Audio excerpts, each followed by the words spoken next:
¿Qué tal? Muy buenas tardes, tengan todos ustedes. Nos complace recibirlos una vez más en el Instituto Nacional de Estudios Históricos de las Revoluciones de México, por supuesto con un cordial saludo de Pedro Salmerón, titular de la institución. Hoy tenemos una nueva sesión del curso La Revolución Agraria Zapatista. Nos acompaña de nueva cuenta con nosotros el doctor Horacio Crespo. Ya lo tuvimos exactamente hace un mes con motivo del otro curso de la cuestión agraria en México. Recordarán que abordó el tema de los conflictos agrarios en el estado de Morelos, y ahora lo tenemos en el marco de este curso para hablar sobre los conflictos entre pueblos y haciendas en el estado de Morelos durante el Porfiriato. Por lo demás, les adelanto a aquellos que tengan dudas y digan no entendí nada de la conferencia. Bueno, pues aquí tiene nada menos que el resumen de parte del conocimiento del doctor Horacio Crespo, una publicación que nos orgullece. Es una publicación de 2009, pero aquí está el conocimiento puesto. Los voy a desilusionar porque es tan buen libro que se nos agotó, pero está disponible, por supuesto, en la librería para consulta de todos ustedes. Bien, brevemente, toda vez que recordarán ya la trayectoria del doctor Horacio Crespo, solamente haré el recordatorio. Es maestro y doctor en estudios latinoamericanos por la Universidad Nacional Autónoma de México, realizó una estancia postdoctoral por parte del Colegio de México. Actualmente es profesor investigador y director del Centro de Investigación en Ciencias Sociales y Estudios Regionales por la Universidad Autónoma del Estado de Morelos. Es autor de libros, es director de la revista Nostromo, revista crítica latinoamericana, y brevemente recordaré algunas de sus publicaciones. El azúcar en América Latina y el Caribe es una publicación de 2006. Es también coordinador de Historia, Sociedad y Cultura en Morelos, Ensayos desde la Historia Regional, una edición de 2007, y el libro que les mostré, que les presumí, Modernización y Conflicto Social, la Hacienda Azucarera en el Estado de Morelos, 1880-1913. La tarde de hoy, el doctor Horacio Crespo hará una reflexión, un análisis sobre el conflicto entre pueblos y haciendas en el estado de Morelos durante el Porfiriato. Lo recibimos con un aplauso. Muchas gracias por su atención.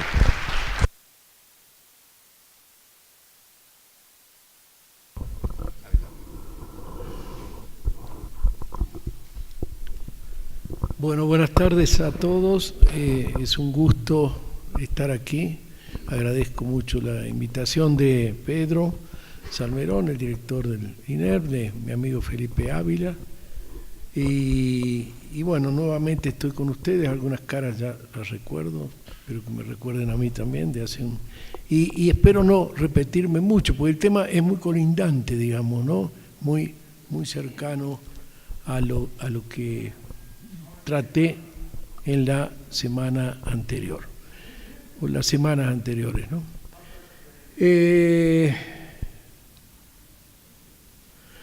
Bueno, en realidad lo que motiva, lo que dispara la pregunta que puede disparar una indagación en torno a los problemas de los pueblos campesinos es decir, es fundamentalmente pensar qué es lo que motivó esta impresionante rebelión acontecida a finales de 1910 y que se va a desarrollar a lo largo de la década revolucionaria, que aparentemente, bueno, culmina trágicamente con el asesinato de Emiliano Zapata. Se va a cumplir 100 años ahora, ¿verdad? El 10 de abril.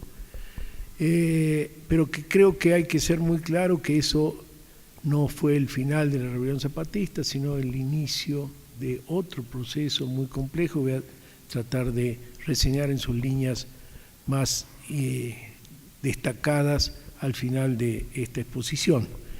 En realidad, entonces, la pregunta es ¿qué es lo que motivó la rebelión zapatista? Nosotros tenemos una larga historiografía al respecto.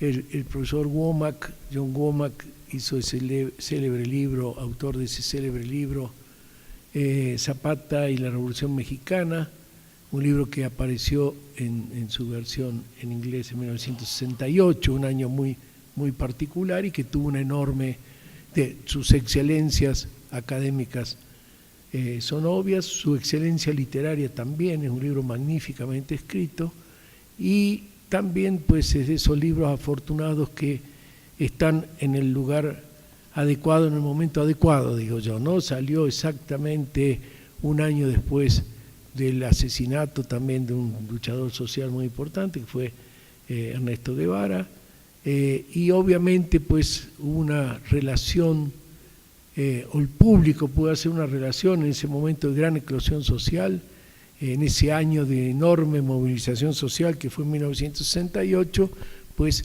Zapata, de la mano de Womack, ingresa en el panteón de los grandes héroes sociales, no ya solo mexicanos, no solo latinoamericanos, sino de los héroes sociales del siglo XX. Hay un libro muy importante, Los campesinos en la rebelión del siglo XX, de Eric Wolf, y allí el capítulo latinoamericano se integra precisamente con la rebelión zapatista al lado de los grandes procesos en China, en Rusia, en Vietnam, en África, etc.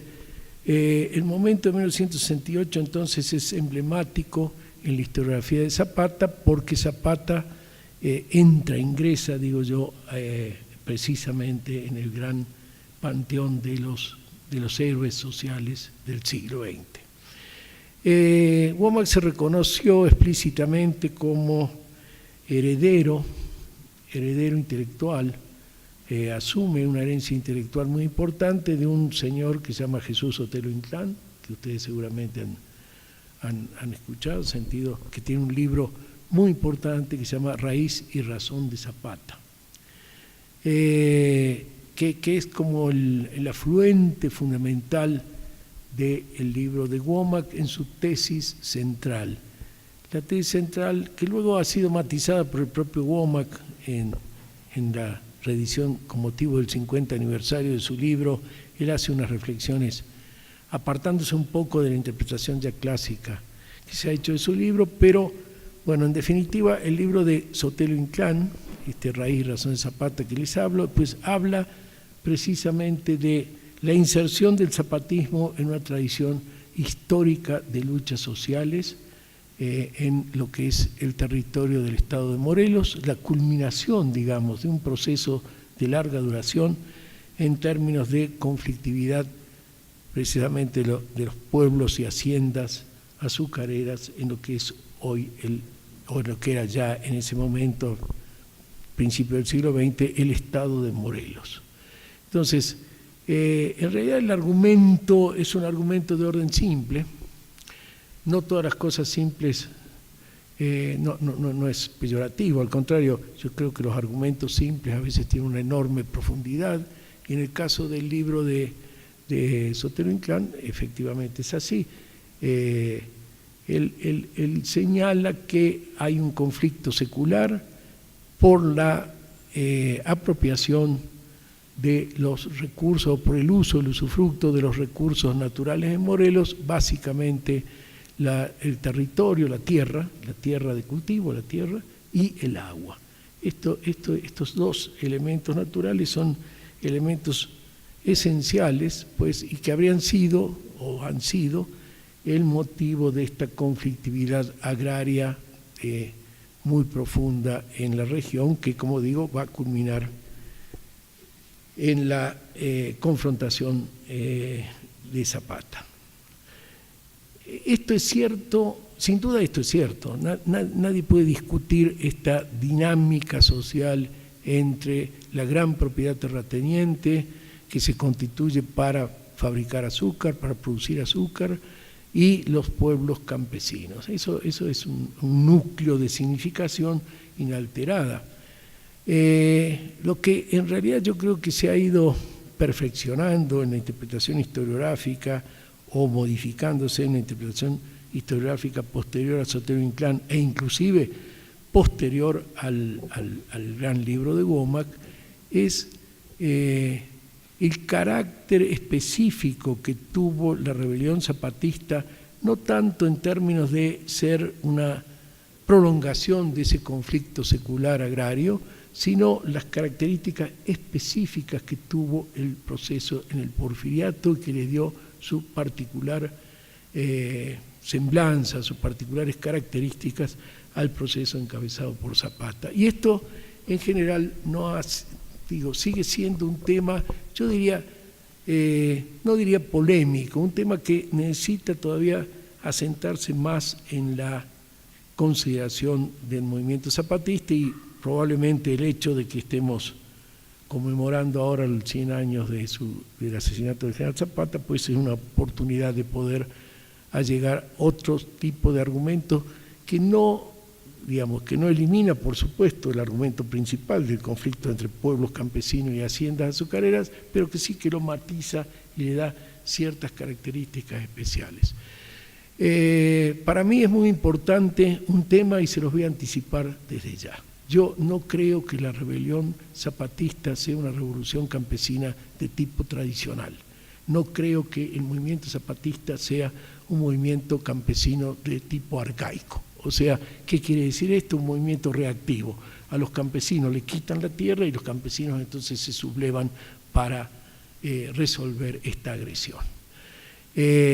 Por el contrario, y esta es la tesis fundamental que yo manejé en el libro, Modernización y Conflicto Social, precisamente el título indica el carácter de mi hipótesis, de mi planteamiento. O sea, lejos de ser una rebelión motivada por un conflicto de tipo arcaico entre campesinos o terratenientes ávidos de tierra y campesinos inmediatamente despojados y que actúan reactivamente, en realidad yo creo que el movimiento zapatista es el resultado del proceso de modernización de la hacienda azucarera.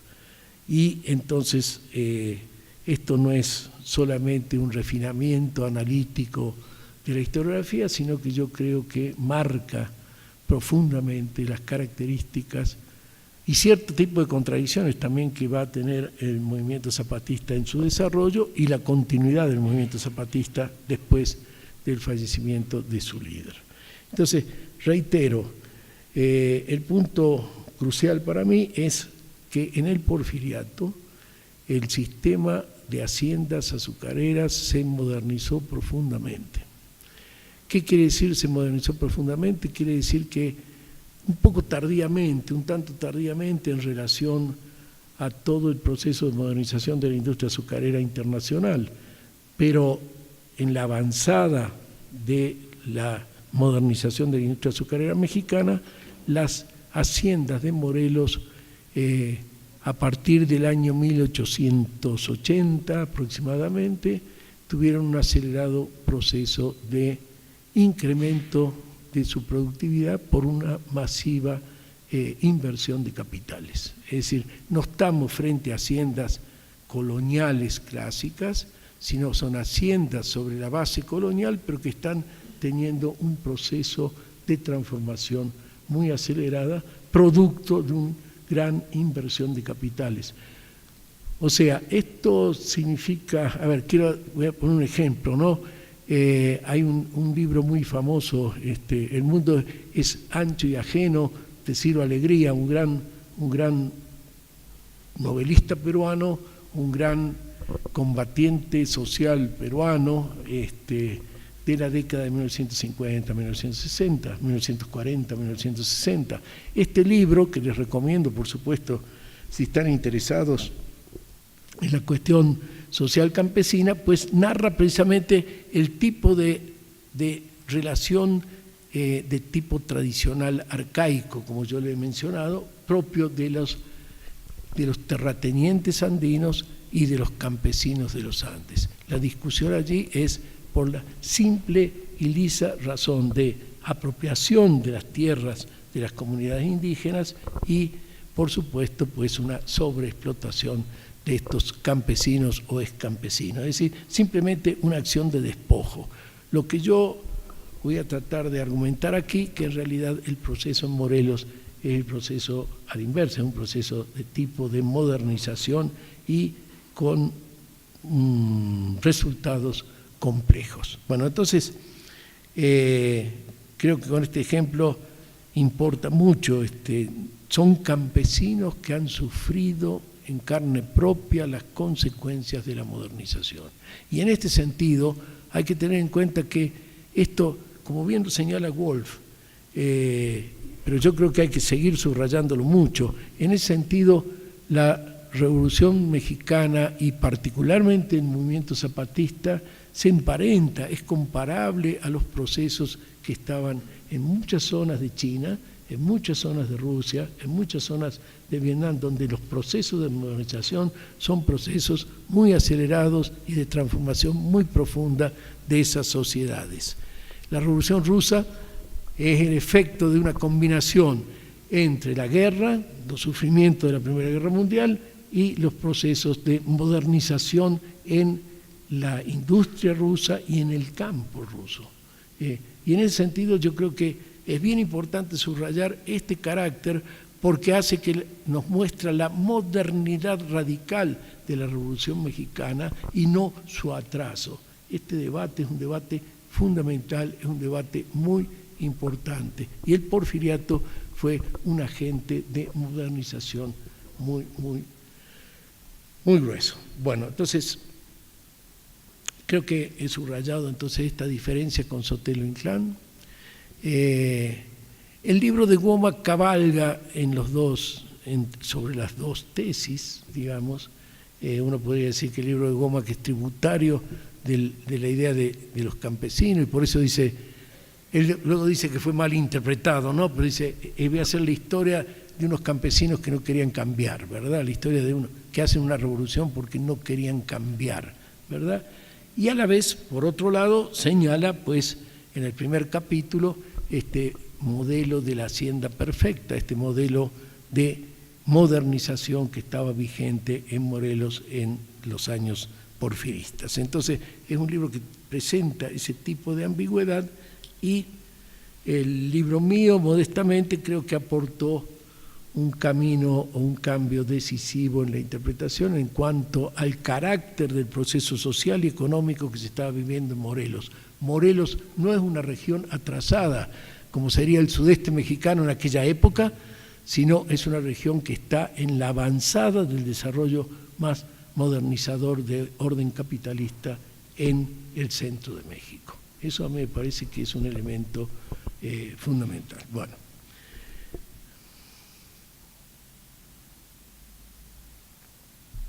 En general tenemos que decir que la industria azucarera es una industria modernizadora de por sí, desde que se originó, porque en realidad es una industria que se vincula al mercado.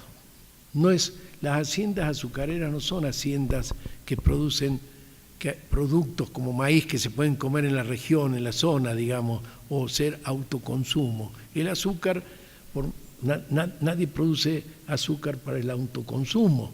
Digo, alguien en un pequeño trapiche puede hacer eso para una zona muy limitada, pero las haciendas azucareras desde Cortés en adelante fueron empresas profundamente mercantiles. Si no hay un mercado, no hay azúcar.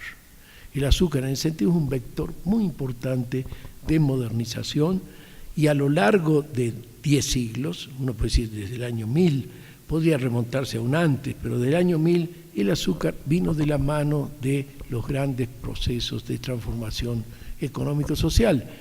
En el siglo XVIII, por ejemplo, uno puede decir el principal producto de circulación internacional era el azúcar. Algo así como, si quieren hacer el símil, ya sé que después estas comparaciones son demasiado rápidas y ofrecen flancos muy serios, pero digo, para pensar el problema, es más o menos como el petróleo del siglo XVIII, ¿verdad? Es el producto franco, el producto que todo el mundo quiere tener, un producto muy caro en ese momento, de elevado precio, un producto de lujo, y es muy interesante saber que todas las empresas, que todas las grandes potencias o medianas potencias europeas querían tener una por lo menos aunque sea una isla tropical, ¿para qué? Para producir azúcar.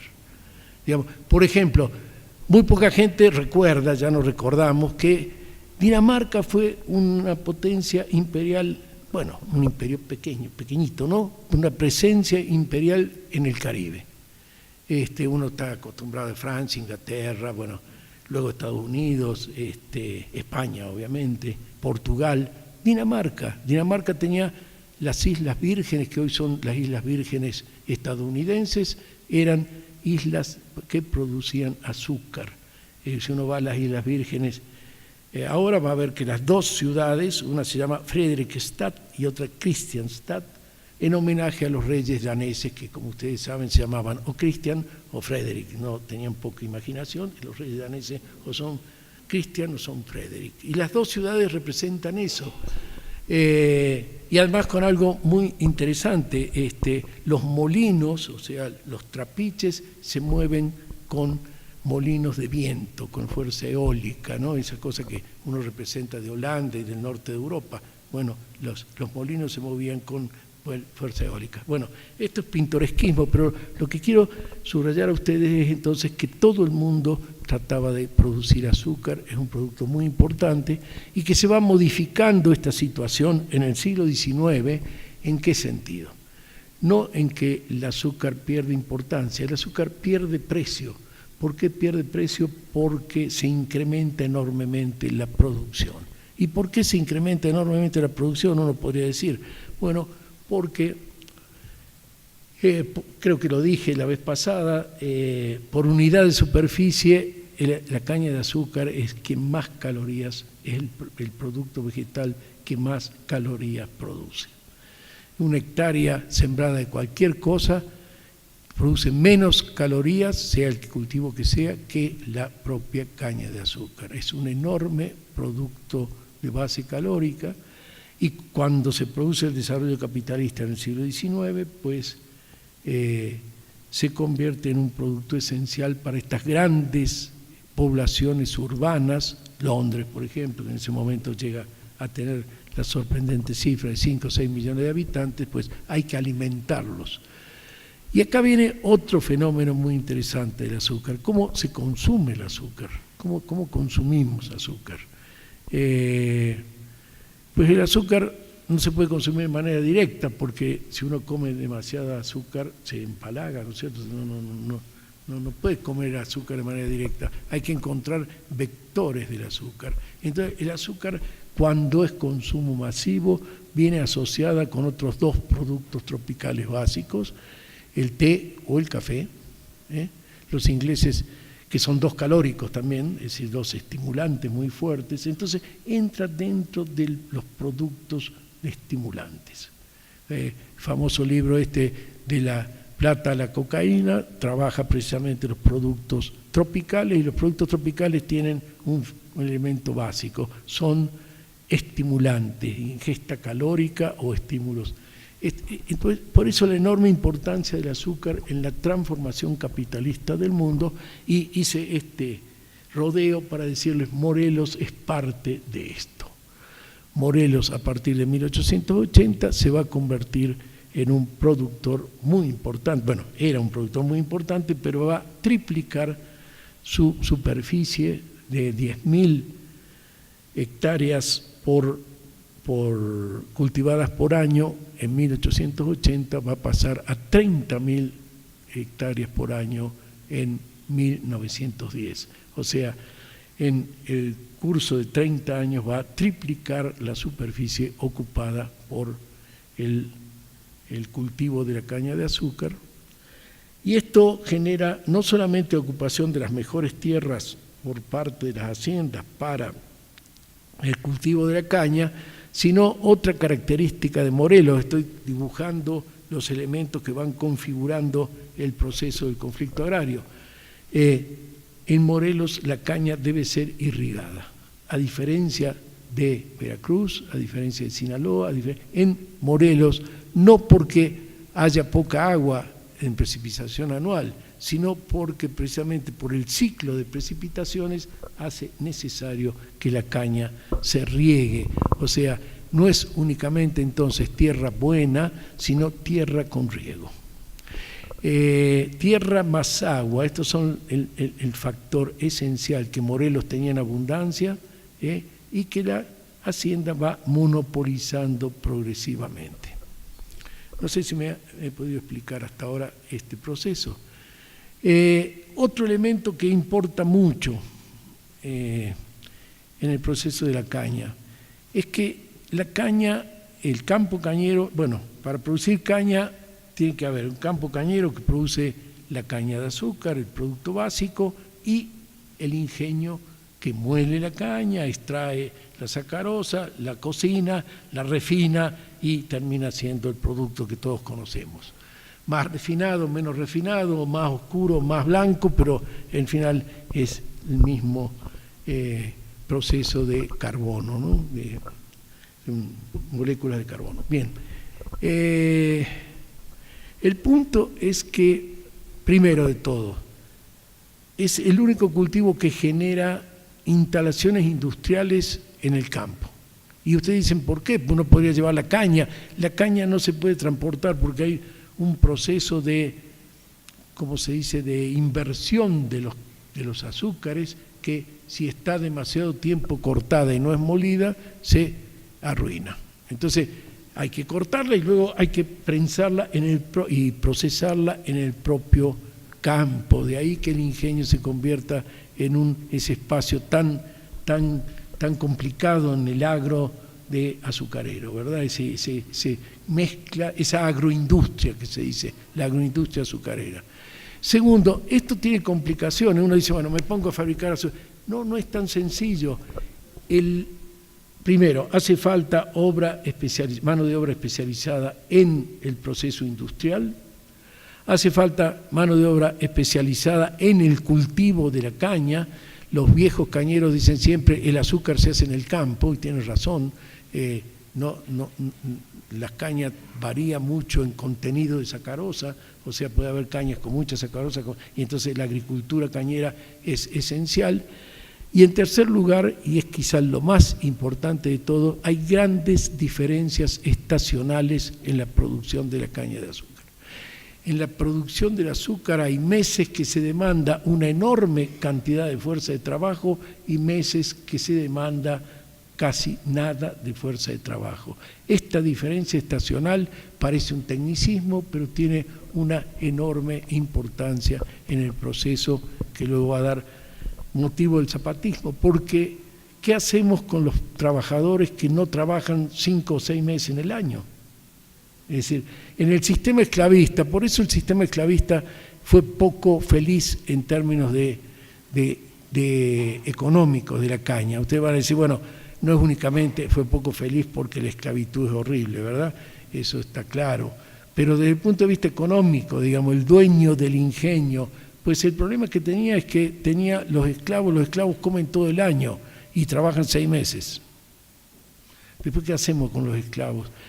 La solución fue moler caña durante todo el año. Las viejas haciendas coloniales no tenían esta diferencia de tiempo de zafra y tiempo de reparación que son los ingenios modernos. Molía caña todo el año, molía caña inmadura, metía caña, y entonces la rentabilidad, o sea, la productividad y rentabilidad de la hacienda era muy baja. La optimización de los sistemas de producción azucarera implicó una profunda diferenciación de la demanda de fuerza de trabajo. Y aquí viene entonces la complementariedad. El esclavo no tiene tierra, trabaja en la hacienda obligadamente todo el tiempo. El campesino libre sí tiene un tiempo disponible. Y es muy importante en el proceso del azúcar morelense cómo se articuló la producción de maíz de los campesinos con la producción a alta escala del azúcar. El campesino trabajaba su milpa en un tiempo, y en el tiempo en que no trabajaba su milpa, el tiempo que no era el tiempo del temporal, iba a trabajar en ingenio. Estaba perfectamente acompasado una cuestión con otra. Hay una complementariedad de largo tiempo entre el campesino y el ingenio azucarero. Esto no quiere decir que no haya contradicciones, que no haya fricciones, por supuesto que siempre en los procesos de trabajo asimétricos hay contradicciones y conflictos, pero en el fondo el sistema funcionaba. ¿Cuándo el sistema empieza a dejar de funcionar? Pues cuando la hacienda tiene que dedicar cada vez más tierra, su propia tierra, a el cultivo de la caña. ¿Cómo hacía para fijar fuerza de trabajo? Uno dice, bueno, estaban los remanentes de campesinos en los pueblos, pero la tierra de los pueblos no alcanzaba, particularmente a partir del 18, cuando hay una recuperación demográfica importante, pues ya no alcanza la tierra que disponían los pueblos para sembrar su milpa. ¿Y qué hace la hacienda? Le renta a los campesinos la tierra para sembrar su milpa. En realidad, gran cantidad de campesinos de Morelos eran arrendatarios de la tierra de las haciendas para fabricar sus milpas, para fabricar su maíz, y el compromiso, y acá es una cosa que es importante, digamos, decirlo, el arrendamiento era bajo. No hay una explotación demasiado fuerte en la tierra de la hacienda sobre el arrendatario campesino. No, el compromiso era que te arriendo tierra, pero tú te vienes a trabajar cuando has cosechado tu milpa. Y ahí está la complementariedad, ¿verdad? El campesino siembra la casa en la tierra de la hacienda, paga un bajo arrendamiento, pero está obligado a ir a trabajar por salario, no trabajo esclavo, por salario a la hacienda. Esta complementariedad. ¿Cómo se rompe esta complementariedad? Cuando la hacienda necesita más tierra para ampliar su campo cañero. Y entonces los campesinos empiezan a ser desalojados, no ya de su tierra. Algunos tienen tierra, y después me voy a referir a este proceso, no, empiezan a ser desalojados de las tierras que la hacienda les rentaba. Dejan de ser arrendatarios. Por eso está la famosa frase atribuida a Zapata, no nos dejan tierra ni para cultivar una maceta, dice. Y uno ve a Nenecuilco desde el siglo XVII no tenía casi tierras, pero que la hacienda del hospital le rentaba la tierra, y de pronto la hacienda del hospital le deja de rentar la tierra a los campesinos de Nenecuilco. El conflicto está perfectamente tratado. Entonces, no hay un despojo de propiedad. ¿Ven lo que les decía antes? No un despojo de propiedad. Lo que hay es un despojo de utilización de la tierra. Los campesinos empiezan a ser desalojados, y no solamente pasan de 10.000, como les dije, a 30.000 hectáreas, 20.000 hectáreas en Morelos es mucha tierra, sino que además hay procesos de expansión que iban a llevar, que estaban en curso en 1910, 1912, que iban a llevar a la tierra de los cañaverales de 30.000 a 60.000 hectáreas. O sea que estamos nuevamente duplicando en 2 o 3 años, y esto lo sabían los campesinos perfectamente, estaban las obras de irrigación que pensaban, etcétera, etcétera, etcétera. Entonces, de lo que hay es una respuesta a una proletarización creciente del campesinado, a una liquidación del cultivo del maíz, pero además una amenaza en ciernes muy fuerte. Entonces uno va a decir, ¿qué va a pasar con esta complementariedad? La complementariedad estaba estallando, y probablemente las haciendas de Morelos marcharan a un proceso de importación estacional de trabajadores para la zafra y para el cultivo, como después ha hecho el ingenio Emiliano Zapata, el ingenio en los tiempos modernos. Trabajadores golondrinas, trabajadores que vienen de Puebla, de Guerrero, de Michoacán, de lugares menores, están un tiempo y después se regresan. Están eliminando esa base campesina de la propiedad en Morelos. Este es el conflicto esencial. El conflicto esencial es campesinos que están siendo desalojados, no ya en términos de la propiedad, despojados como en el mundo andino, no, están siendo desalojados de su propia base productiva. Este es el gran problema. Entonces, estamos frente a campesinos que tienen que reaccionar frente a un sistema no de expansión simple, extenso extensivo, sino frente a un proceso de expansión con una característica capitalista muy, muy fuerte.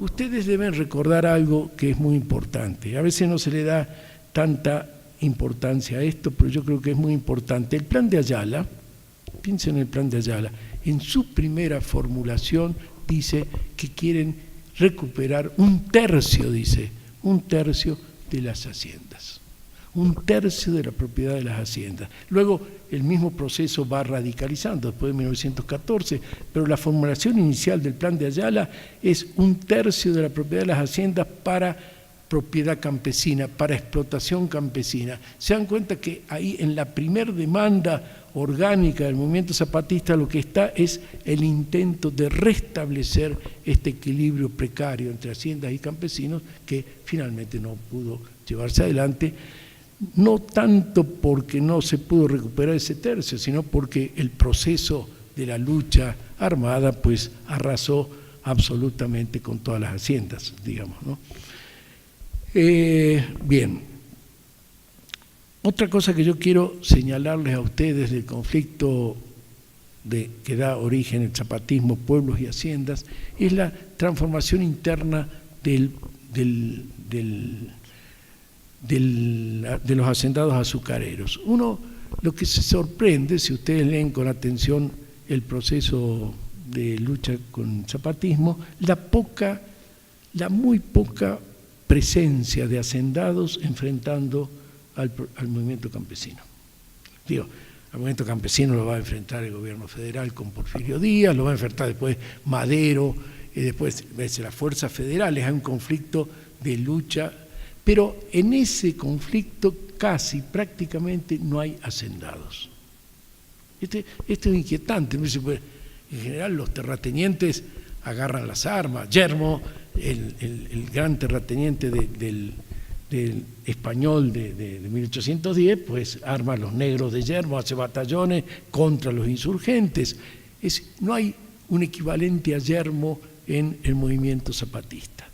¿Qué es lo que está pasando? Bueno, primero, ha habido un proceso de concentración muy grande de la propiedad. De 47 ingenios que había en 1850, 1880, solamente van a estar en actividad 17 ingenios. O sea, paralelamente al proceso de expulsión de los campesinos de las tierras de las haciendas, campesinos temporaleros, hay una lucha interna feroz entre los hacendados.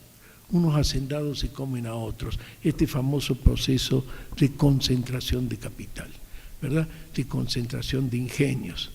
Había que,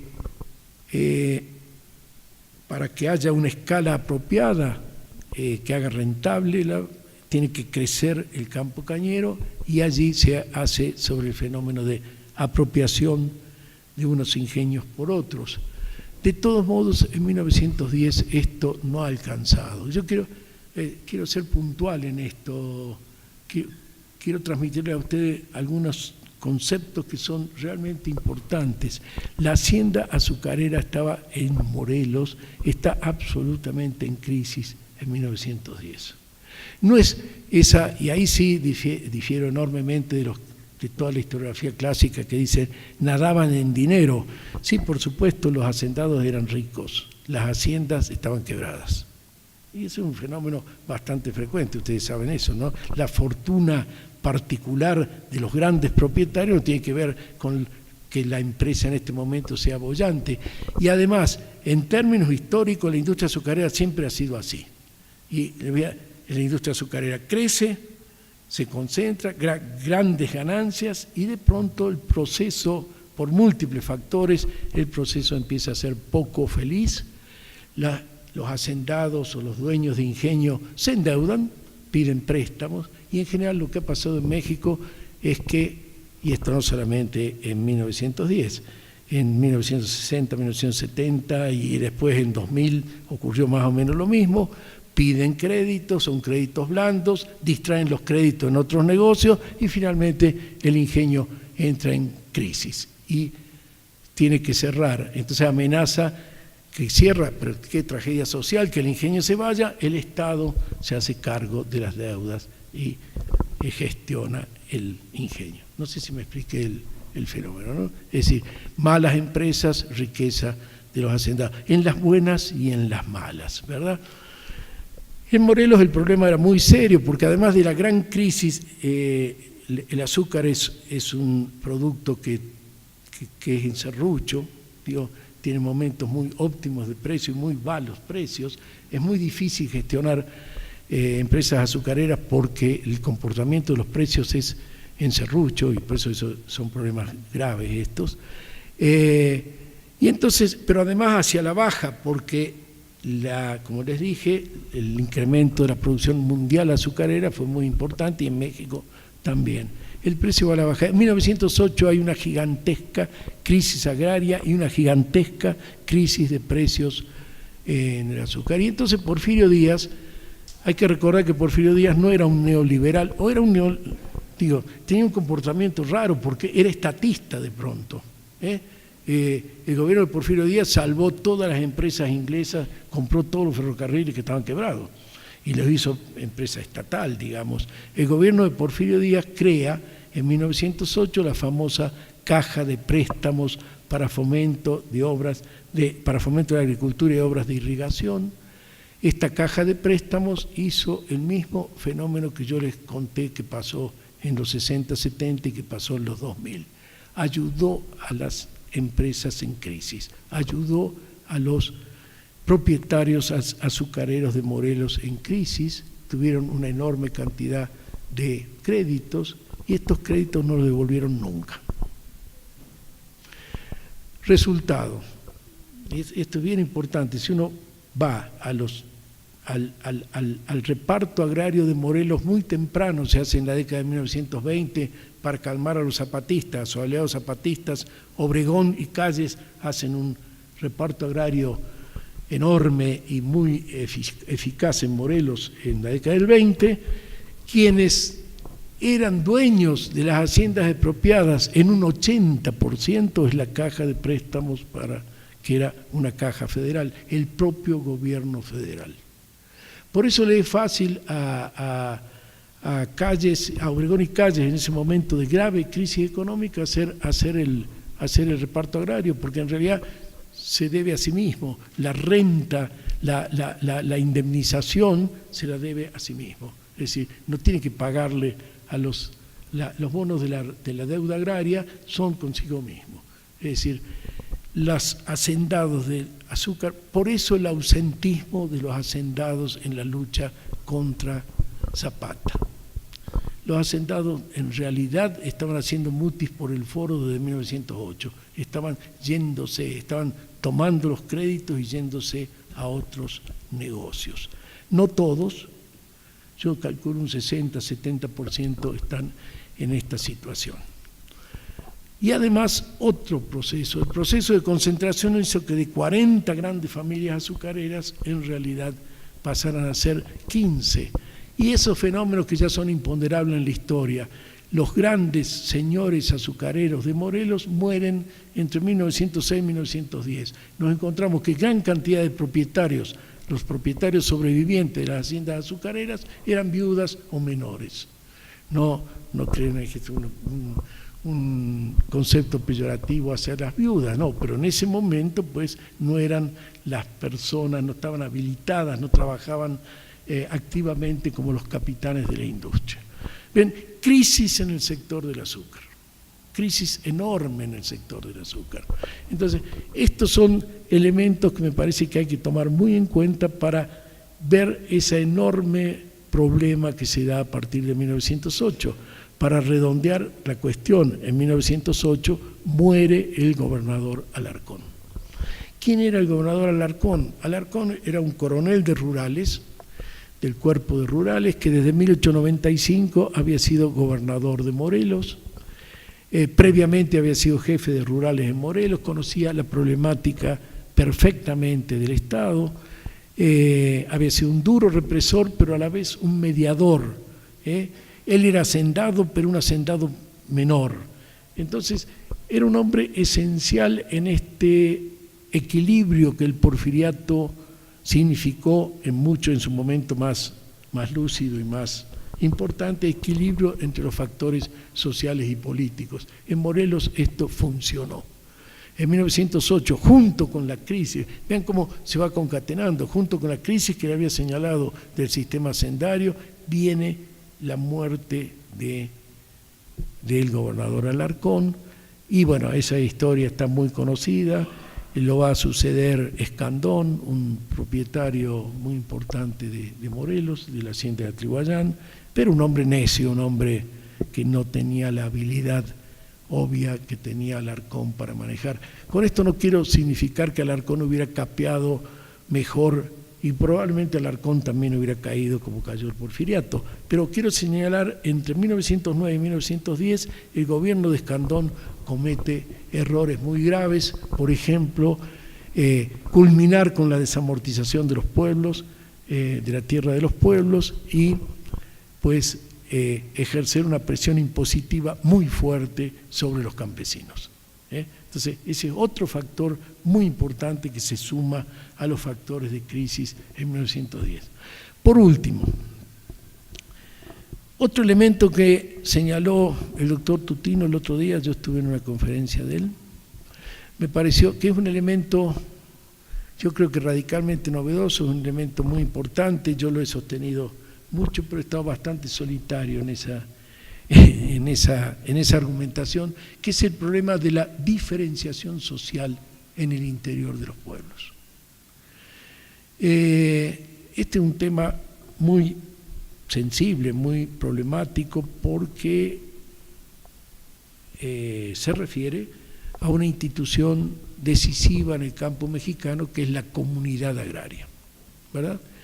¿Qué quiero decir con esto? Quiero decir esta idea que Sotelo Inclán sostuvo sobre el zapatismo, pero que no solamente Sotelo Inclán, el zapatismo mismo generó este proceso. La comunidad del pueblo como heredera del calpulli prehispánico. Es decir, una comunidad con fuertes lazos solidarios, una comunidad que trabajaba, no se sabe muy bien, mucho, se trabajaba en común o se trabajaba en parcelas individuales, pero de todos modos era un enorme reservorio de fuerza comunitaria, de fuerza solidaria, digamos, de cemento en los pueblos.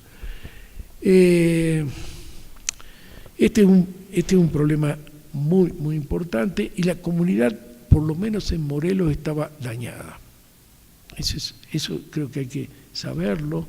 Creo que la propia comunidad desde la conquista, desde antes de la conquista, tenía procesos de diferenciación social interna muy importantes.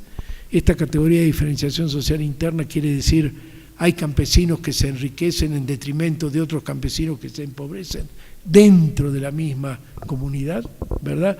Y por eso las comunidades más arcaicas y las comunidades más celosas de su equilibrio redistribuyen la tierra cada periodo, cada 9 años en el caso de la comuna rural rusa, cada 5 o 6 años en el caso de las comunas andinas. En México no se hacía. El proceso de diferenciación social al interior de las comunidades es de larga data, desde la época prehispánica. Pedro Carrasco, cuando consigue elementos de análisis de algunas comunidades en Tepoztlán, indica claramente que ya había un proceso de diferenciación al interior de las comunidades. Muchos estudiosos del mundo campesino en la Edad Media, en distintos países europeos, demuestran este proceso de tensión interna en la comunidad. ¿Qué decir cuando avanza el proceso mercantil? Cuando la economía se vuelve cada vez menos autosuficiente y se va a hacer procesos mercantiles, pues hay campesinos afortunados y campesinos desafortunados. Y acá es aleatorio esta cuestión. Disponen de mejor tierra, disponen de una yunta de bueyes, esa cosa hace la diferencia, tener bueyes o no tener bueyes. Se le murió el buey, entonces es un problema muy grave para un campesino. Uno dice, bueno, un buey, para una comunidad pobre, un campesino pobre, es decisivo si tienes buey o no tienes buey, ¿no? Porque tienes que arrendar la yunta, y empieza a haber una sisa cada vez más de o se muere en plena edad productiva el señor y queda la viuda y los hijos más chicos, y entonces producen, todos factores aleatorios, pero que a la larga, si no hay un proceso muy intenso de reigualitarismo, de reigualación dentro de la va dando como resultado campesinos ricos, campesinos medios, campesinos pobres y campesinos despojados completamente que se vuelven obreros rurales, de las haciendas y también de los ricos del pueblo. Esto ha sido un tema de análisis esencial y en México hubo dificultades para estudiar esto porque el peso, y acá es paradójico, el peso de la propia memoria zapatista sobre los pueblos incidió en contra. El zapatismo crea una ideología, y la ideología que crea el zapatismo es de las comunidades de los pueblos. No es que las comunidades no existan, las comunidades estaban dañadas, es distinto, ¿verdad? Pero del proceso de la revolución lo que va a salir es el pueblo como unidad de elegido. Este es el resultado del proceso zapatista. El pueblo unificado como ejidatario. Entonces, el peso, con el cardenismo se refuerza esto, el peso de la idea de comunidad es un peso enorme. Por eso acá hay un debate que queda pendiente, pero que yo se los planteo a ustedes para que lo piensen.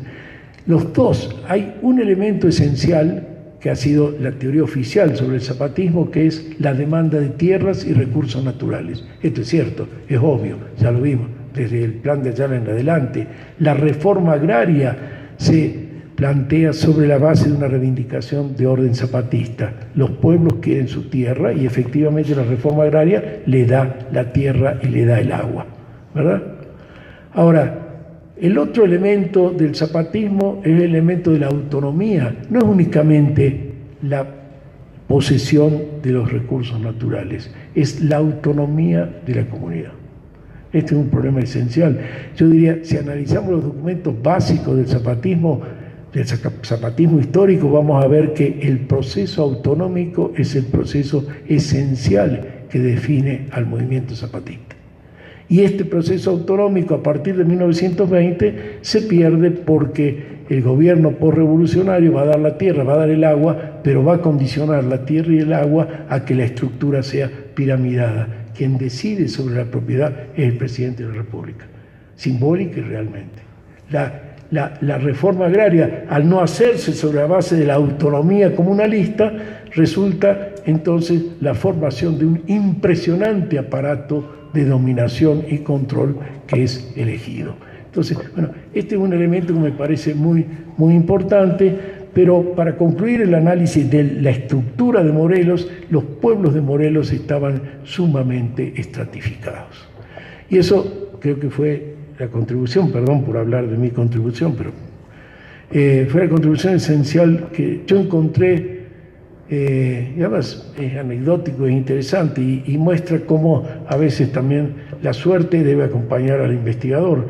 Yo inicié el trabajo sobre los campesinos de Morelos y como todo investigador de temas campesinos, uno de los problemas más serios es encontrar el archivo, ¿no? Como dice Dubí, dice, bueno, encontrar los materiales, porque es fácil hacer sobre la hacienda, que deja registro, que deja, bueno, pero los campesinos, Dubí era un historiador importantísimo, George Dubí, un historiador de la época de la alta Edad Media, así que imagínense, el grado de dificultad era enorme, ¿no? Conseguir datos sobre los campesinos de la alta Edad Media, ¿no? Entonces no es tan grave en Morelos, pero en realidad era difícil encontrar registros. Ando buscando yo archivos por ahí y llego al Archivo General del Estado, le pregunto al encargado, oiga, ¿tiene algo antes de 1910? Me dice, no hay nada. Era habitual, ahora ya se han encontrado mucho más documentos, que estoy hablando de 1978, 80, no, me dice, no hay nada. Yo ya me estaba yendo, les cuento esto para un poco el taller del historiador, ¿no? Me está yendo y me deja pasar, sí, hombre, pero ya le digo que no hay nada. Entonces entro y veo un enorme anaquel que decía 1909. Digo, Y esto le digo, dice, sí, son las manifestaciones prediales, están ahí, sí, las tenemos, eso. Bueno, un tesoro absoluto, digamos, ¿no? Cuando le conté a Womba, que no podía creer, dice, qué bárbaro, lo encontraste. Bueno, estaban incompletos, pero en realidad están representadas más o menos la mitad de la propiedad territorial de los pueblos. El famoso ley de revalúo que yo les había mencionado del coronel Alarcón, muy prolijamente anotado, y entonces a partir de ese material uno puede hacer una especie de catastro agrario de cómo estaban los pueblos en 1909. Bueno, publiqué los resultados, etcétera, un trabajo de historia cuantitativa, y finalmente uno encuentra que pues los pueblos estaban absolutamente estratificados. La presión sobre los campesinos no era únicamente la presión de las haciendas, la presión sobre los campesinos también de los riquillos, digamos, de los dueños de los almacenes, de las misceláneas, de los abarrotes, de los prestamistas. Es muy importante entonces, estamos en una campaña de eso, acá Suki, que es un cronista de Morelos, sabe, hay que tratar de conseguir registros de los comerciantes de Morelos de la época. Son muy reticentes, la gente es muy desconfiada, es muy importante para ver cómo son los procesos de acumulación. Sin decirle el nombre, en un pueblo, Coatlán del Río, yo identifiqué al que era el comerciante fundamental, el que tenía la tienda de abarrotes del pueblo, que era el principal propietario de tierras de ese pueblo. Pero lejos, cuando digo el principal propietario, tenía la mitad de las tierras del pueblo.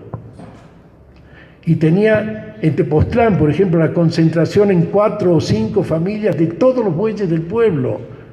O sea, estos son elementos muy centrales, eran comunidades muy atravesadas por la desigualdad. El zapatismo lo que hace es condensar una ideología que elimina esta desigualdad porque tiene un poderoso imán, que es el ejido, que es el reparto agrario, que es el elemento de igualación agrario, que es el final del... Entonces, bueno, estos son los elementos que yo quería traerles a ustedes, son elementos de una historia estructural, se aparta de la narrativa normal sobre el zapatismo. Mi intención era no hacer la narrativa normal, invitarlos a que leamos a Sotelmitán, leemos a Womack, y pensemos procesos sociales en su complejidad. En este rápido recorrido e imperfecto recorrido que les he hecho, si quieren la argumentación con todas las cantidades está en el libro, pero bueno, es un libro muy aburrido, no es una narrativa, es difícil de leer, pero pueden leer las conclusiones, ahí están. Les doy fe de que hice todo el esfuerzo necesario para que esté suficientemente amparado por datos duros esto, pero en realidad lo que quería decirles entonces es, el proceso zapatista, como todo gran proceso social, tiene causas sociales complejas. La simplificación no resuelve. Para que se produzca el zapatismo tuvo que haber el proceso de modernización azucarera, el proceso de dificultades de la industria azucarera, la búsqueda de escala de la industria azucarera, la apropiación de recursos naturales por parte de la industria respecto a campesinos arrendatarios, la diferenciación social en el interior de los pueblos, ¿no? Si ustedes ven los actores del maderismo en 1910-1912, evidentemente antizapatistas, son los riquillos de los pueblos. Los diputados de la legislatura maderista son los riquillos de los pueblos. Mucho más importante que esto, muchos nombres de caciques priistas de 1940, 1950, 1960 y 70 de los pueblos de Morelos son riquillos de la época porfirista. Entonces, como ven, no es un adorno discutir esto, es una sofisticación, no, es la base de profundos procesos sociales de transformación, reciclado de grupos sociales, articulación y rearticulación. Digamos. Entonces, a mí me parece que realmente estos refinamientos historiográficos tiene que tener esta conclusión. No hay una buena historia económica si no tiene conclusiones sociales, ¿no? El final de toda esta historia es más o menos conocido. Para que ustedes vean, con la misma tecnología, en 1938, un solo ingenio muele toda la caña de Morelos. Quiere decir que había, de los 14, 16 ingenios, 15 estaban sobrando. O sea, no tenían la escala. Morelos deja de ser el primer productor de azúcar de México en 1909. Lo supera Veracruz y Sinaloa. ¿Se dan cuenta? Hay una industria en crisis, hay problemas graves en crisis. Finalmente, el que le resuelve el problema paradójicamente a los hacendados es la reforma agraria. Son esas paradojas de la historia, ¿no? No únicamente en Morelos, en todo el país. En la historia de Morelos que yo hice, pues en la historia del azúcar de México que yo hice, se demuestra claramente cómo los ingenios en la época cardenista querían sacarse de encima el campo cañero. El campo cañero da siempre pérdidas. Lograron desprenderse del campo cañero y lograron luego que el gobierno de Ávila Camacho los obligara a los campesinos que habían recibido las tierras del campo cañero a cultivar caña y entregársela al ingenio. Negocio redondo, ¿no? Digamos, tengo la caña, tengo la materia prima, la pago barata y además los campesinos están obligados a producir lo que para mí como propietario era muy caro. Por eso digo, a veces los procesos sociales en la modernidad son procesos complejos, son muy complejos y a veces lo que aparenta no es o lo que aparenta encubre otras cosas, ¿no?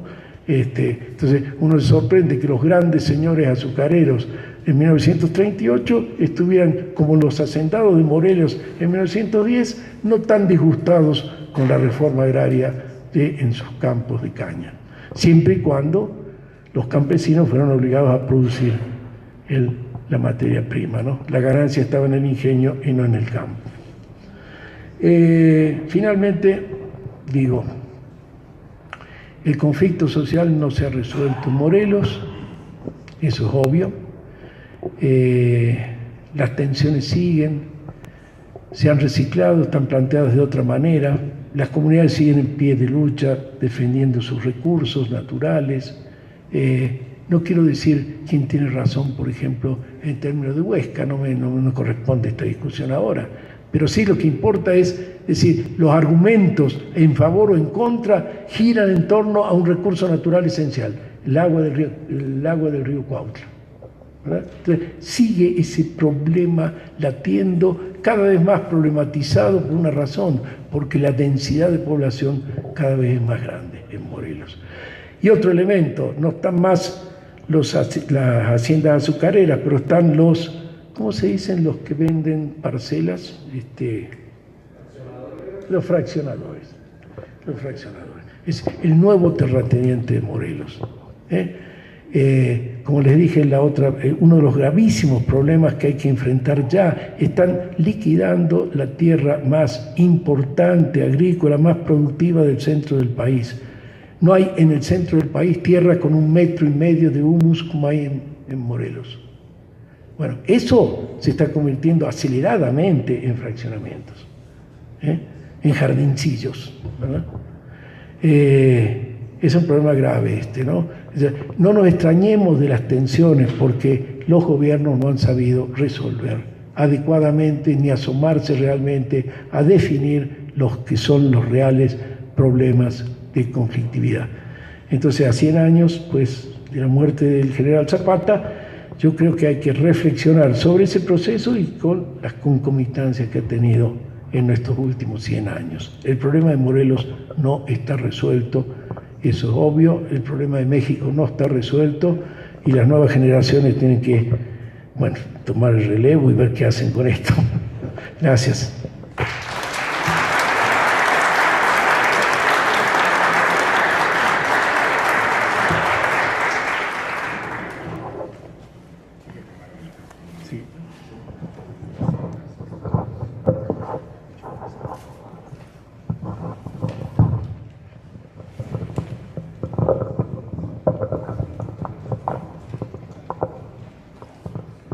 Qué interesante reflexión, ¿verdad? Nos ayuda a matizar, desde luego, las versiones sintéticas que hemos adoptado, a las cuales les tenemos cariño y que defendemos, pero que la realidad y la investigación concreta pues, nos llevan a mirar la historia con una mayor complejidad, como la acaba de describir Horacio Crespo, quien además de todo es tan generoso que ya nos dio licencia para leer las conclusiones del libro de modernización económica, así que ya no tendrán que chutarse 500 páginas, lleguen a las conclusiones y obtendrán un buen resultado.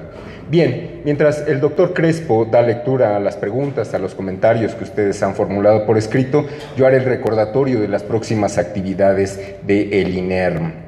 El próximo martes 2 de abril, y es una fecha paradójica porque recordarán que el 2 de abril es la conmemoración del triunfo de Porfirio Díaz, la toma de la ciudad de Puebla.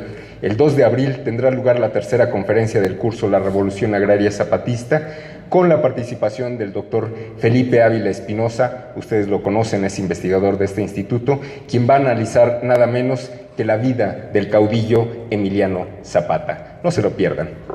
A su vez, el jueves 4 de abril de la misma semana nos va a acompañar dentro del curso el doctor Bernardo Ibarrola para exponer el tema de la Revolución Maderista y el Plan de Ayala. Ustedes recordarán que el zapatismo se une al maderismo siguiendo una promesa contenida en el Plan de San Luis, que no se cumple como quisieran o como habrían querido los zapatistas, se vuelven atrás contra Madero, a través o por medio del Plan de Ayala, con una explicación muy densa que tiene el documento.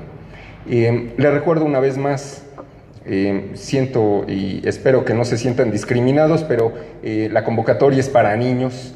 El taller para niñas y niños Conoce tu Historia, con el tema Mi General Emiliano Zapata, el próximo viernes, la próxima semana, viernes 5 de abril de 10 a 1 de la tarde. Si conocen niñas, niños que más o menos les guste la historia, tráiganlos acá, aquí van a salir convencidos de que les gusta la historia y de que la historia es interesante y que vale la pena conocerla. Pasen la voz, por favor. Por otra parte, les adelanto un anuncio de una actividad programada el lunes 8 de abril a las 6 de la tarde. Se trata de la máquina del tiempo. No es que traigamos aquí a Julio Verne o que los vayamos a viajar con algo que consuman. Es un conversatorio sobre la obra del francés Serge Grusinski, con la participación de Pedro Salmerón. La obra es de suyo muy interesante. El tema central es de cómo a partir del siglo XVI los europeos comenzaron a escribir la historia del mundo. Muy interesante, ¿no? Es decir, vamos a ver ese proceso de apropiación de la historia universal por parte de una porción mínima del planeta, nada menos que la Europa occidental. Habría que pensar el peso que tuvo China y que ha tenido China y que seguirá teniendo China en nuestro planeta para reflexionar sobre esta interesante apropiación de Occidente sobre el planeta entero. Lunes 8 de abril, anótenlo en la agenda. Por lo demás, les hago la recomendación para que escuchen nuestros programas radiofónicos por las estaciones del Instituto Mexicano de la Radio, la XCB en el 1220 de AM y el 107.9 de FM. Los sábados se transmite Historia del Pueblo Mexicano, conducido por Pedro Salmerón y Felipe Ávila, y los domingos La Hierbabuena, revista cultural radiofónica, conducida por Gabriela Cantú y Luis Aguilar. Ambos programas de 9 a 10 de la mañana. No se lo pierdan, hagan una pregunta, probablemente se ganen un libro a través de las redes sociales. Síganos, ya lo saben, esto es fiebre, síganos en las redes sociales, Twitter, Facebook, Instagram. Si tenemos sesiones espíritas, también los invitaremos a que consulten a los muertos. Todas nuestras actividades son gratuitas, los esperamos aquí en el INER. Muchas gracias por su atención.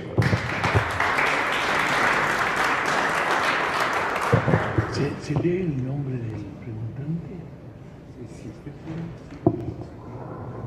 Bueno, hay algunas preguntas, voy a decir, de Salvador Alvarado Garibaldi. Bueno, dice, felicidades por la conferencia. Pregunto, ¿el proceso de asalarización derivado del carácter avanzado que usted detecta en las haciendas de Morelos, pregunta, ¿influyó en la capacidad de organización y radicalización de los campesinos morelenses a diferencia de la desorganización y subordinación de los hombres del campo en las fincas del sureste. Pues yo creo que sí, ¿en qué sentido? Primero, no eran asalariados, eran asalariados que no estaban endeudados, no era un trabajo con endeudamiento. Ese es uno de los grandes mitos respecto de Morelos. No había lo único que hay un registro para el porfiriato. Jean Bazin lo hizo para mucho antes, pero para el porfiriato los registros reales que hay pocos, eso es cierto, pero no hay ninguno que contradiga esto. La hacienda a lo sumo adelantaba el miércoles parte del salario semanal, era todo lo que hacía. No hay endeudamiento con la tienda de raya. Es más, las tiendas de raya no son gestionadas por las haciendas, están concesionadas. Y en realidad menuda esa acción sobre los trabajadores y sobre los campesinos la hacen los comerciantes de los pueblos, que eran concesionarios de la hacienda de raya. Ninguno de los grandes hacendados tenía hacienda de raya. Bueno, este es un elemento muy importante. Estamos frente a asalariados reales, no peones endeudados.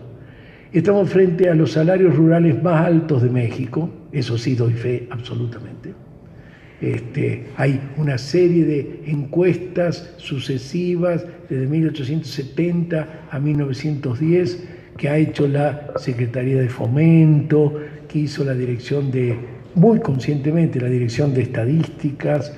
Antonio Peñafiel es uno de los grandes estadísticos de México, fundador de la estadística en México, un hombre injustamente olvidado. El INEGI debería llamarse Antonio Peñafiel.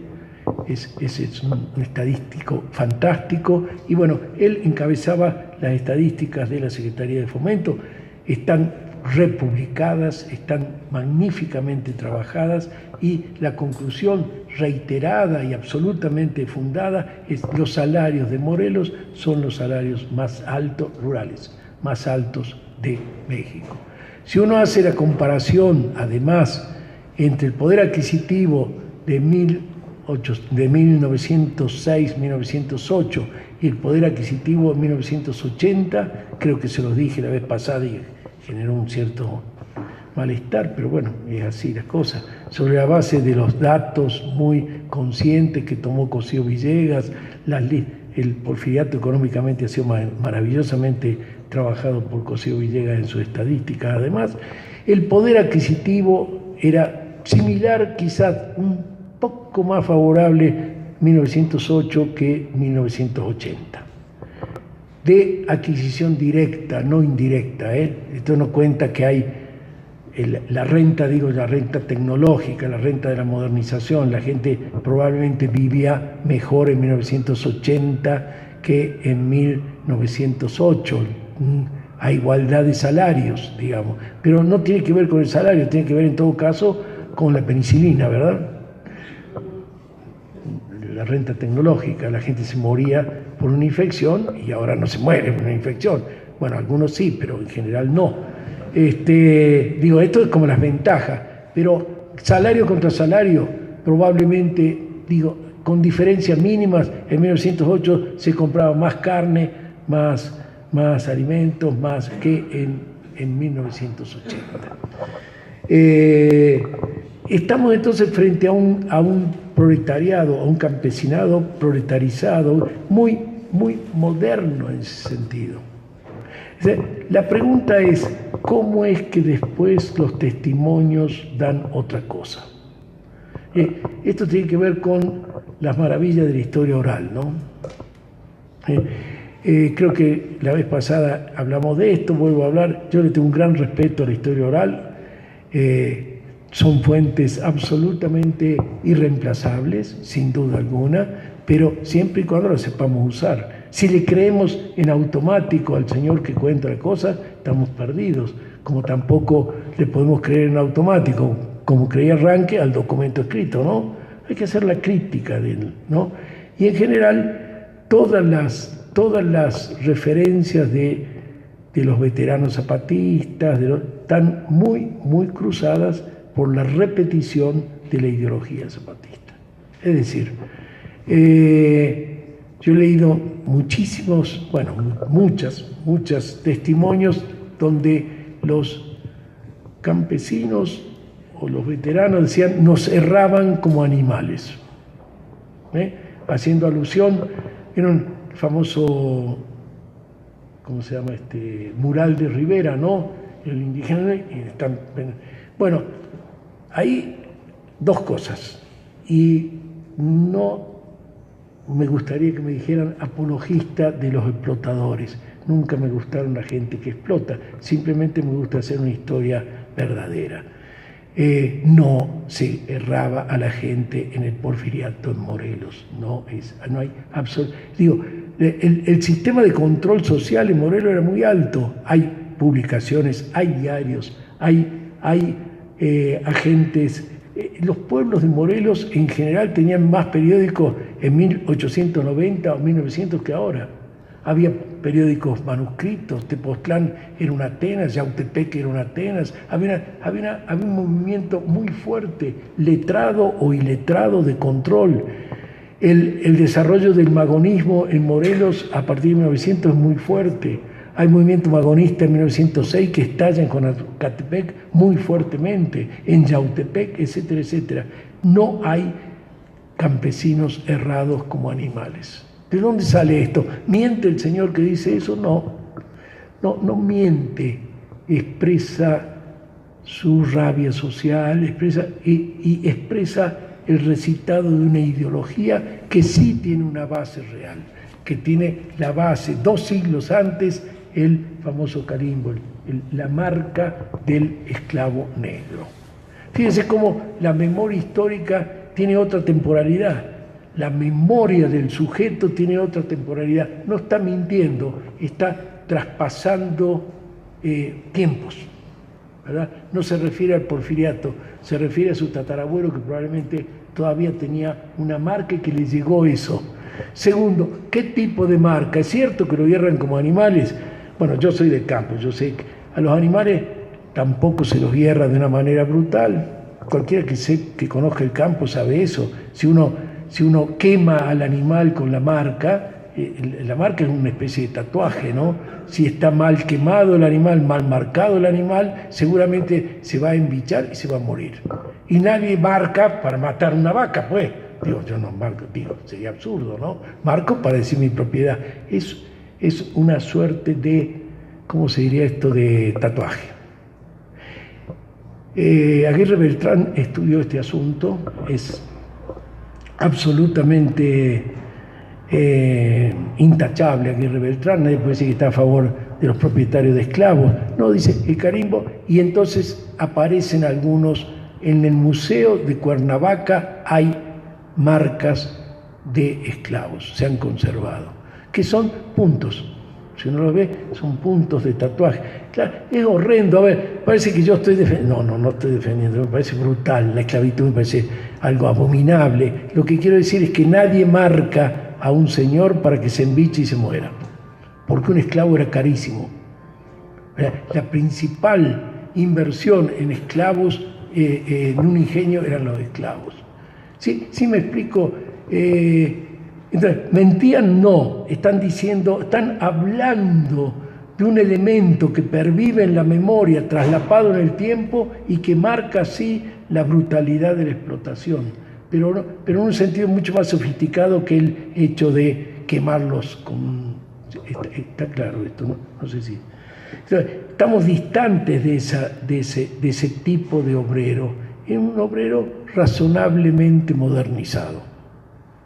Eso es lo que yo encontré en Morelos, y desde ese punto de vista hay una enorme diferencia con los peones acasillados del norte y del sur del país, una enorme diferencia, especialmente con el sureste.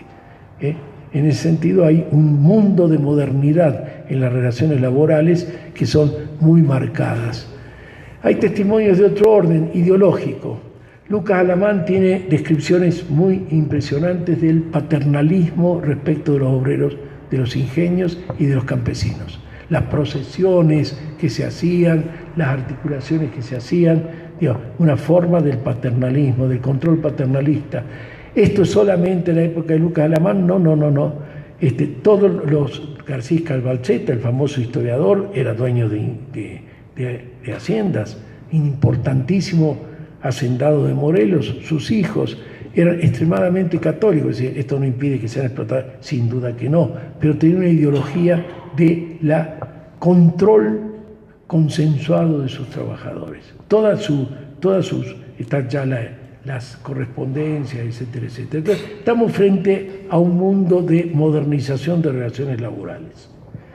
Dice otra pregunta, Jorge Márquez Garza, el incremento productivo en el territorio cañero de 10.000 a 30.000 hectáreas fue solo resultado del consumo doméstico o quizá también provocada por exigencias de exportación. Bueno, el azúcar de México, hasta que Cuba se sale de la cuota azucarera estadounidense, no es para exportación. Después de 1960 empieza a tener un auge la exportación de azúcar mexicano. En general, uno puede decir, para todo este periodo histórico, el azúcar en México fue para el mercado interno, no es para la exportación. Cuando se exporta, yo tengo estudiado eso en este libro, digamos, cuando se exporta es para sostener, paradójicamente, perder en el mercado externo a precios muy bajos en los momentos de gran crisis de sobreproducción, para sostener el mercado interno. No sé si me explico. Es decir, a desalojar los excedentes vendiendo a pérdida la exportación para sostener el mercado interno. No, la industria de Morelos específicamente es para un mercado interno muy claro, la Ciudad de México. Ese es el mercado de Morelos. Nunca soñó, ni si Veracruz tampoco lo hizo, pero tenían costos de transporte muy altos. No podían competir, Veracruz no podía competir con Cuba y Morelos no podía competir con Veracruz si idealmente hubiera querido ir a mercados de exportación. O sea, hay un importante mercado interno que es la Ciudad de México, para el caso de Morelos, ¿no? ¿Cuál es la diferencia entre ejido y comunidad agraria? Gabriela pregunta esto, no entiendo. Bien. Bueno, el ejido es una forma de propiedad, ¿no? Puede ser ejido a titulación individual, a usufructo individual, parcelario individual, o ejidos colectivos, que fue el caso de los ejidos cardenistas. En general empezaron bien y terminaron mal la experiencia del ejido cardenista, porque hay un factor político muy importante. Ávila Camacho no le dio importancia y Alemán los liquidó, digamos, los ejidos colectivos. El ejido de propiedad particular viene a ser una especie de cooperativa. Es como el kolkhoz soviético, ¿no? Son como cooperativas, ¿verdad? En el mejor de los casos, cooperativas con asistencia crediticia al Banco de Crédito Ejidal, con asistencia técnica. Se supone que esta comunidad va a ser una unidad productiva de orden cooperativo. Lo de cooperativismo no se desarrolló mucho en México, fue una desgracia, y en realidad terminó siendo, en la inmensa mayoría de los ejidos, una forma de titulación de la tierra a nivel individual, que se fue pulverizando la propiedad, porque las costumbres de reparto de la parcela ejidal hacen de que si en la primera generación te habían dado 10 hectáreas, en la tercera generación tenías 2 hectáreas, 1,5 hectáreas, ¿no? Entonces, ese es un problema muy serio de fracaso del ejido. En general, la experiencia de la reforma agraria fue una paradoja, ¿no? Ustedes saben que el campo mexicano, después del último intento ese del sistema alimentario mexicano con López Portillo, el campo mexicano dejó de ser un factor de desarrollo. El campo mexicano produjo algo impensado, un efecto perverso, produjo muchísimos pobres. Eso lo sabemos todos. Algunos más pobres que otros, pero muy pobres todos. Y lo que produjo entonces fueron braceros e indocumentados. Y los braceros e indocumentados se fueron del otro lado. y producen hoy uno de los principales afluentes de divisas, paralelo al petróleo, paralelo más que el petróleo, igual que el turismo, o a veces más que el turismo, 23.000, 25.000 millones de dólares. Esto es algo impresionante. Efecto paradójico de la reforma agraria. No produjo alimentos, pero produjo pobres. Los pobres se fueron del otro lado y son un enorme afluente de recursos para México. Léanlo como quieran, esto es así. De la comunidad quedó poco, ¿no? Cualquiera que vaya a un ejido, en Morelos al menos, sabe que o los ejidos son muy pobres y se están vendiendo por el cambio de la legislación con Arturo Arman, se venden a fraccionadores, etcétera, etcétera, o se abandonan las parcelas, o se produce este fenómeno de rentismo al ingenio Zacatepec. Es decir, en general es una ficción que el cañero es cañero, el cañero no es cañero, el cañero en realidad lo que hace es hacer un trabajo asalariado al ingenio y cobrar después la liquidación en el propio ingenio. No es aquel campesino autónomo que produce caña, ¿no? Independientemente de eso, hay algunos ejidos productivos importantes. En Atlatlaucan, en el norte, producen fundamentalmente jitomate, algunos flores, etc. Pero la diversificación ha sido escasa. Entonces, ¿qué queda de la comunidad? Yo creo que hay un fuerte sentimiento comunitario, y aquí tengo que hacer una suerte de autocrítica respecto de mi libro. Uno se deja llevar por el tema, ¿no? Y entonces yo acentué los aspectos de modernización. No es que falsifiqué, yo creo que el proceso de modernización se produjo, que el proceso de diferenciación social se produjo, pero no le dediqué suficiente atención a lo que la historiografía zapatista sí le dedicó mucha atención, que es la pervivencia, esto que hablábamos recién, ¿no? La pervivencia de sentimientos comunitarios, aunque la base social se haya disgregado. Eso es muy curioso, fue muy estudiado en la década del 20 para Rusia zarista, ¿no? En Rusia zarista se produjo este proceso de diferenciación social. Lenin tiene un libro famosísimo, El desarrollo del capitalismo en Rusia, al respecto. Y él, perdón, no me quiero comparar con Lenin para nada, simplemente él se equivocó también. Después hace autocrítica, dice, vi los datos objetivos, pero no vi el grado de permanencia de la conciencia comunitarista en los campesinos. Y eso en la década del 20 es un factor muy importante en el surgimiento finalmente de la colectivización en la Unión Soviética. Bueno, yo creo que eso es lo que uno refleja. En cualquier pueblo de Morelos hay una profunda ideología colectivista, comunitarista, eso existe. Los morelenses saben que eso existe, que está muy presente, se habla.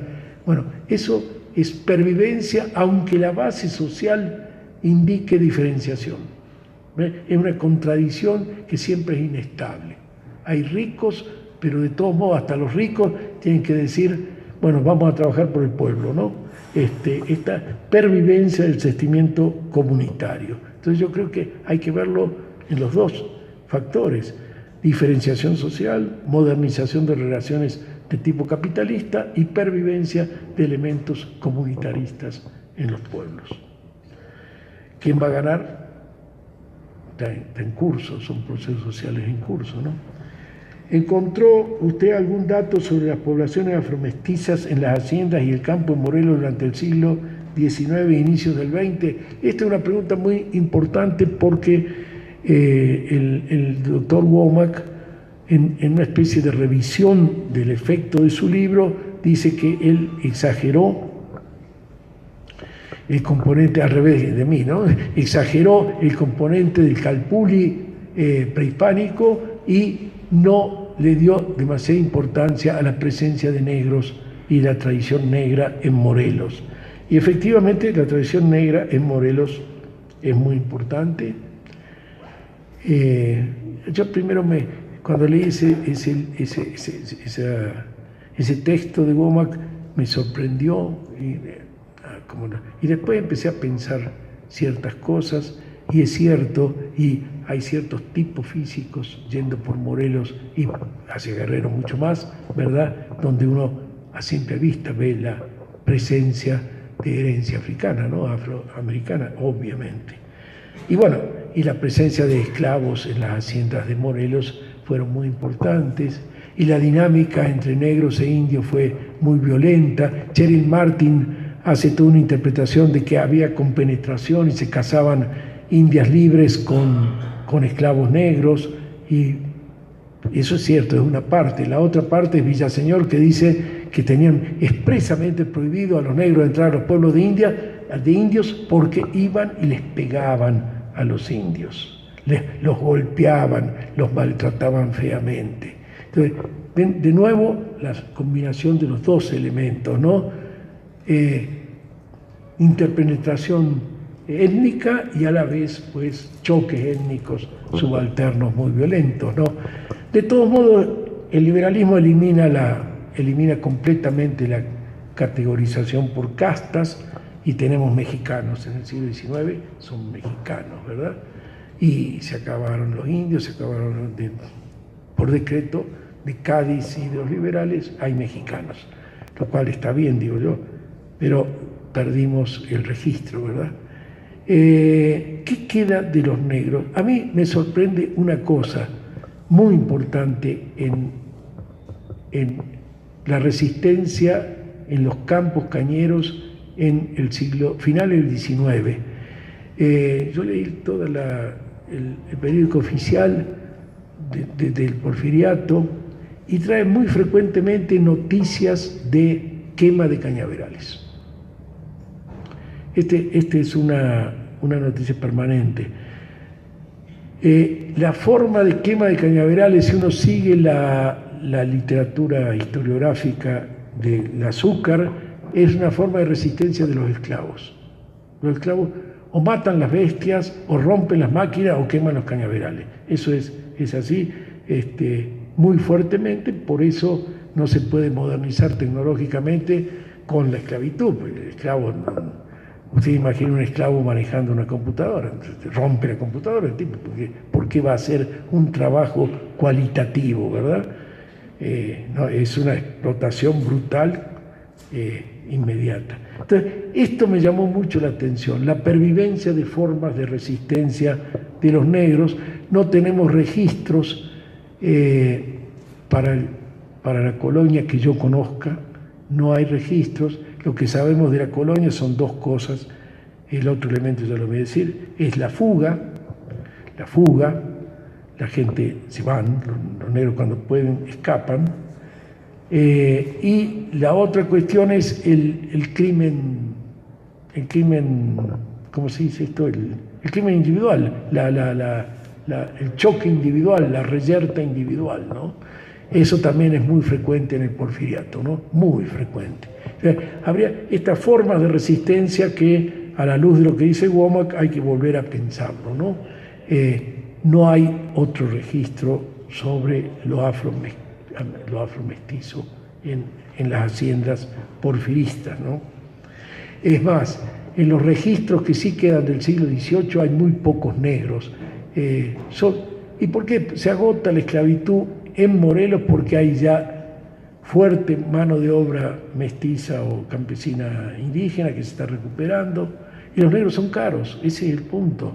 Y se quejan, es patético, es tremendo, se quejan porque son viejos, dice, ¿qué hago? Y entonces el administrador se queja al jefe y le dice, ¿cómo? Y tengo un negro, hay un negro de 105 años, dicen ahí, negra de 70, 80 años, no pueden trabajar, no los mataban, los dejaban ahí, pero les cuesta, los molesta, ocupan espacio, es molesto. La esclavitud termina por extinguirse en el siglo XVIII, salvo en el sur del estado y por supuesto en Córdoba y Orizaba, ¿no?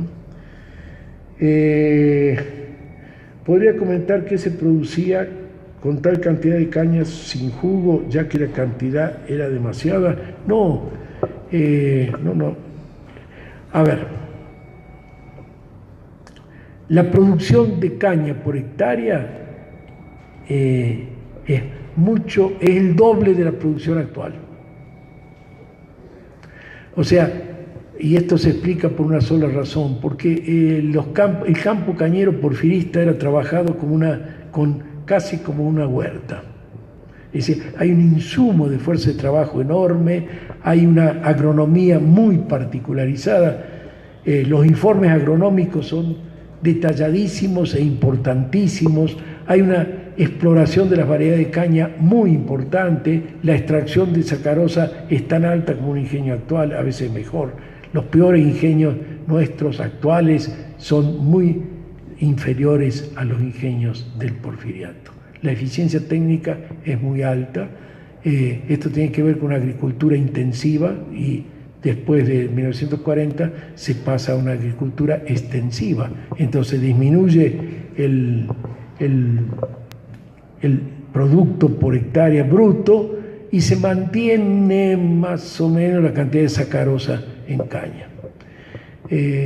Los procesos de extracción mejoran, sin duda, eso es cierto, pero tampoco son nada escandalosamente altos. Entonces, yo diría, desde un balance de la agricultura y del ingenio porfirista, técnicamente hablando y con resultados, no hay, van a la par. Yo creo que van a la par 100 años después. En algunos casos son mejores inclusive, ¿no? A ver, parece que hago una afirmación así. Con Enrique Vega nosotros estudiamos toda la estadística mexicana del azúcar. El libro Estadística Histórica del Azúcar en México lo hicimos con Enrique. Ahí está prácticamente toda la estadística mexicana, que es muchísima, hasta 1980. Creo que está acá en la biblioteca. Si usted quiere. No es una afirmación rápida. Me siento obligado a decirles, no es una afirmación rápida lo que estoy diciendo en términos de rendimientos azucareros y en términos de productividad azucarera. ¿Habría podido existir una unificación entre los campesinos antes del zapatismo? Bueno, la hubo, ¿no? Yo creo que ustedes asistieron a lo que dijo Barreto, ¿no? Digo, hubo conflictos que unificaron luchas campesinas, ¿no? No sé si la pregunta tendría a decir eso, sí, hay un antecedente muy importante, los ejércitos de la insurgencia, bueno, el ejemplo máximo, el ejército de Juan Álvarez, ¿no? Las milicias de Juan Álvarez, la lucha de los liberales y de los conservadores que organizaban campesinos, y esto es un antecedente fundamental de la organización zapatista, ¿no? Campesina. ¿Cómo se entendía la autonomía en el zapatismo? Y como está el libro de Marte R. Gómez, ¿no? Las comisiones agrarias del sur, ¿no? El zapatismo reunía a la gente y agarraba el territorio y distribuía de acuerdo a lo que pensaba la gente. No venía la Comisión Nacional Agraria, no existía, ¿no? Digo irónicamente. Las pocas referencias de la reforma agraria zapatista es un ejercicio real de la autonomía en el reparto agrario. La famosa comuna de Morelos, el libro de Gili es un libro para mí muy importante.